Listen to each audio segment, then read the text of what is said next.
Hi friends, అందరికీ నమస్తే. ఎలా ఉన్నారు? బాగున్నారు? అందరూ బాగుండాలి, అందులో మేము ఉండాలి. ఓకేనా? దోశ వేసుకుందాం రండి. దోశల స్పెషల్ ఏంటి అనుకుంటున్నారా? మేము డ్రై ఫ్రూట్స్ బుక్ చేసామండి ఆన్లైన్లో. అవి రాకుండా అందులో ఈ ప్యాకెట్ వచ్చింది చూడండి. మళ్ళీ రిటర్న్ చేయటం ఎందుకులే అనేసి చేయలేదు. ఇవేంటో కినోవా ఏదో అంటండి.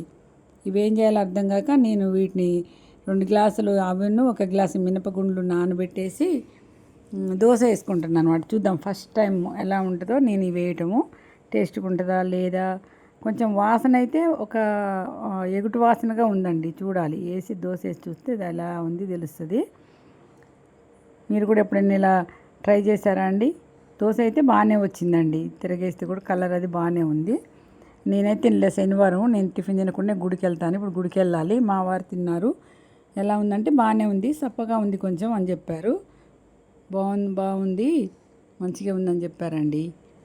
ఓకేనా ఫ్రెండ్స్? నా ఛానల్ నచ్చితే లైక్ చేయండి, షేర్ చేయండి, సబ్స్క్రైబ్ చేసుకోండి. బాయ్.